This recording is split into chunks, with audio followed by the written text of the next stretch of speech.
Parole de Dieu quotidienne. Le destin de l'homme est déterminé par son attitude envers Dieu. Dieu est un Dieu vivant.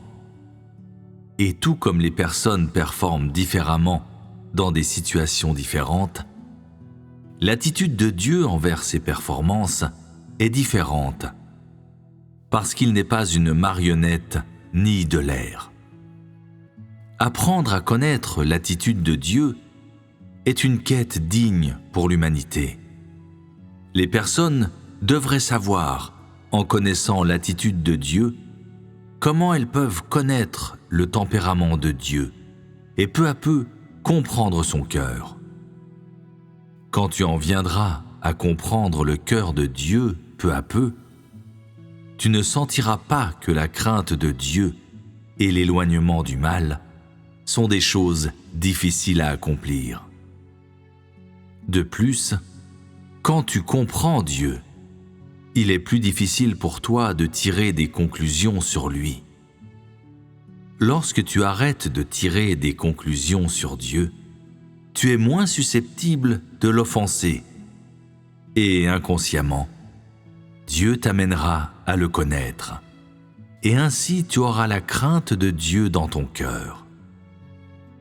Tu arrêteras de définir Dieu en utilisant les doctrines, les lettres et les théories que tu as maîtrisées. Au contraire, en cherchant toujours la volonté de Dieu en toutes choses, inconsciemment, tu deviendras une personne selon le cœur de Dieu. L'œuvre de Dieu est invisible et intangible pour l'humanité. Mais en ce qui concerne Dieu, les actions de tout un chacun, ainsi que leur attitude envers lui, cela n'est pas seulement perceptible par Dieu, mais visible aussi. Tout le monde devrait reconnaître et bien saisir cela. Tu te demandes peut-être toujours, Dieu sait-il ce que je fais ici ? Dieu sait-il ce que je pense en ce moment ? Peut-être le sait-il. Peut-être ne le sait-il pas. Si tu adoptes ce genre de point de vue, suivant Dieu et croyant en Dieu, tout en doutant de son œuvre et de son existence, alors tôt ou tard, le jour viendra où tu le mettras en colère. Parce que tu es déjà chancelant sur le bord d'un précipice dangereux. J'ai vu des personnes qui ont cru en Dieu pendant de nombreuses années, mais elles ne saisissent toujours pas la réalité de la vérité, ni ne comprennent la volonté de Dieu. Leur stature de vie ne fait pas de progrès, n'adhérant qu'à la doctrine la plus superficielle. C'est parce que ces personnes n'ont jamais reçu la parole de Dieu comme leur propre vie, et elles n'ont jamais fait face à l'existence de Dieu, ni ne l'ont acceptée. Penses-tu que Dieu est rempli de joie quand il voit ces personnes ? Le réconforte-t-elle ? Dans ce cas, c'est la méthode de la foi des personnes en Dieu qui décide de leur sort. Que ce soit la question de la façon dont tu cherches Dieu ou de ta manière de traiter Dieu, c'est ta propre attitude qui est la chose la plus importante. Ne néglige pas Dieu comme s'il était une pensée vaine repoussée au fond de ton esprit. Pense toujours au Dieu de ta croyance comme à un Dieu vivant, un vrai Dieu. Il n'est pas là-haut dans le 3e ciel, n'ayant rien à faire. Au contraire, il observe constamment le cœur de tout un chacun, regardant ce que tu fais, portant attention à chaque petit mot et chaque petit acte, regardant la façon dont tu te comportes et quelle est ton attitude envers Dieu. Que tu sois prêt à te donner à Dieu ou non, ton comportement tout entier et tes pensées et tes idées les plus intimes sont devant Dieu, observés par Dieu. C'est en fonction de ton comportement, en fonction de tes actions et en fonction de ton attitude envers Dieu que son opinion de toi et son attitude envers toi changent constamment. J'aimerais offrir quelques conseils aux personnes qui se voient comme un petit bébé dans les mains de Dieu, comme s'il devait te dorloter, comme s'il ne pouvait jamais te quitter, comme si son attitude envers toi était fixée et ne pouvait jamais changer. Cesse de rêver. Dieu est juste dans son traitement de toute personne. Il aborde l'œuvre de la conquête et du salut de l'humanité sérieusement. Telle est sa gestion. Il traite chaque personne sérieusement, non comme un animal de compagnie avec lequel jouer. L'amour de Dieu pour l'homme n'est pas du genre qui dorlote ou qui gâte. Sa miséricorde et sa tolérance envers l'humanité ne sont pas indulgentes ou inconscientes. Au contraire, dans son amour pour l'humanité, Dieu chérit, prend pitié et respecte la vie. Sa miséricorde et sa tolérance transmettent ce qu'il attend de l'homme. Sa miséricorde et sa tolérance sont ce dont l'humanité a besoin pour survivre. Dieu est vivant et Dieu existe réellement. Son attitude envers l'humanité est fondée sur des principes, n'est pas dogmatique du tout et elle peut changer. Sa volonté pour l'humanité est en train de changer graduellement et de se transformer avec le temps, selon les circonstances et selon l'attitude de chaque personne. Alors, ce point devrait être très clair pour toi, et tu devrais comprendre que l'essence de Dieu est immuable, et son tempérament sera manifesté à des moments différents et dans des contextes différents. Tu ne penses peut-être pas que cela soit une chose grave, et tu utilises tes propres conceptions pour imaginer la manière dont Dieu devrait faire les choses. Mais il y a des moments où ce qui est vrai, c'est tout le contraire de ton point de vue. Et en utilisant tes propres conceptions pour tenter d'évaluer Dieu, tu l'as déjà mis en colère. C'est ainsi parce que Dieu ne fonctionne pas comme tu le penses. Et Dieu ne traitera pas de cette chose comme tu dis qu'il le fera. Et donc, je te rappelle d'être attentif et prudent dans ton approche de tout ce qui t'entoure et d'apprendre à suivre le principe de la marche dans la voie de Dieu en toutes choses.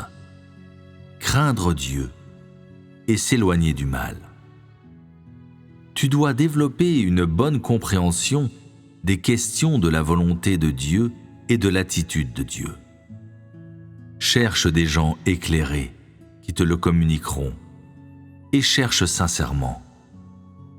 Ne considère pas le Dieu de ta croyance comme une marionnette, jugeant arbitrairement, tirant des conclusions arbitraires, ne réservant pas à Dieu le respect qui lui revient. Dans le processus de salut de Dieu, quand il détermine ta fin, peu importe s'il t'accorde la miséricorde et la tolérance, ou le jugement et le châtiment, son attitude envers toi n'est pas fixée. Elle dépend de ton attitude envers Dieu et de ta compréhension de Dieu. Ne laisse pas un aspect passager de ta connaissance ou de ta compréhension de Dieu le définir à perpétuité. Ne croyez pas en un Dieu mort. Croyez en un Dieu vivant. Souvenez-vous de cela. Bien que j'ai discuté de quelques vérités ici, des vérités que vous aviez besoin d'entendre, à la lumière de votre état actuel et de votre stature présente, je n'exigerai rien de plus afin de ne pas saper votre enthousiasme.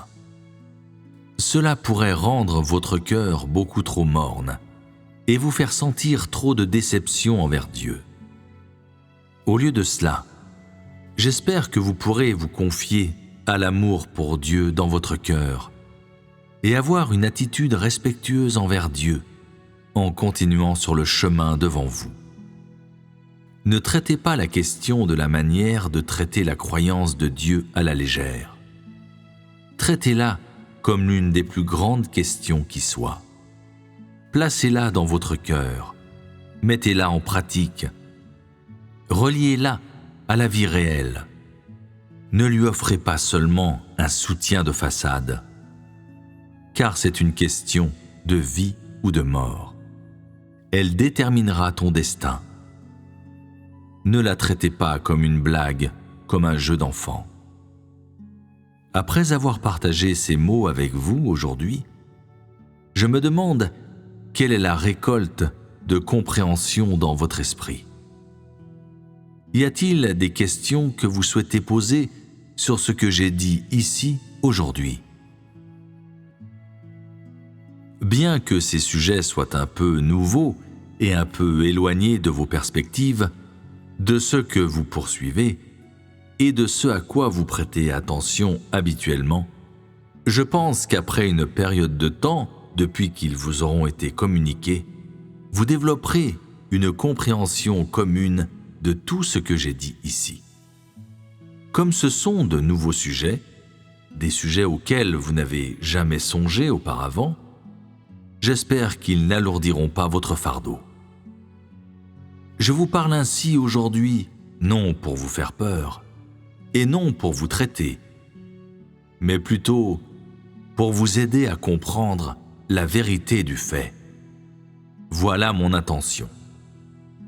Après tout, il y a une distance entre l'homme et Dieu.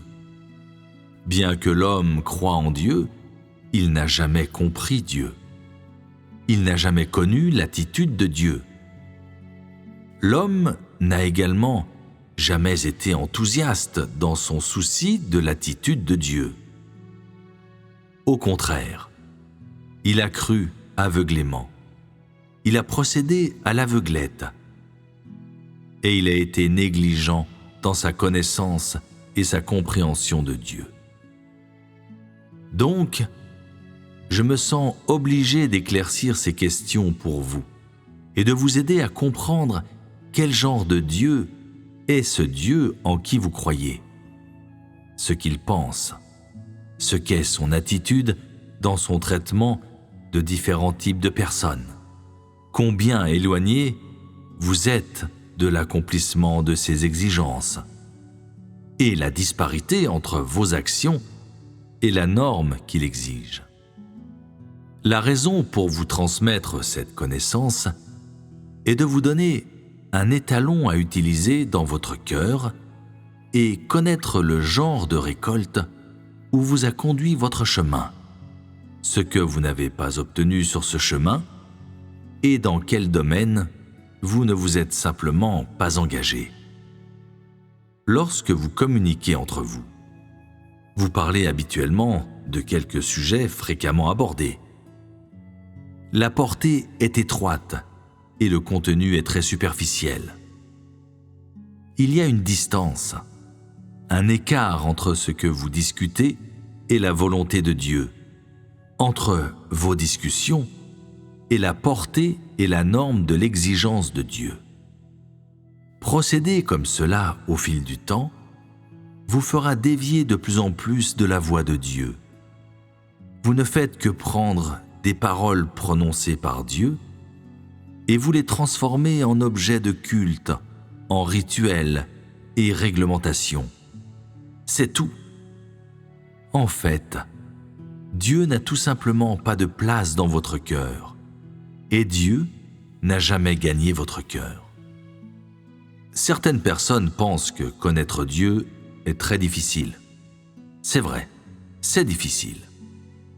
Si les gens sont invités à faire leurs devoirs et à faire progresser les choses à l'extérieur, si on leur demande de travailler dur, alors les gens vont penser qu'il est facile de croire en Dieu, parce que tout cela tombe dans le champ des capacités de l'homme.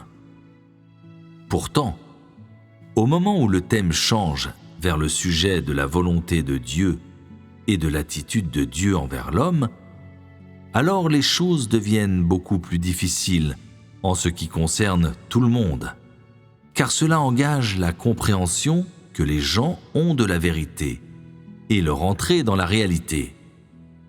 Bien sûr qu'il y a un degré de difficulté, mais après que tu as passé la première porte, après que tu as commencé à entrer, tout devient progressivement plus facile.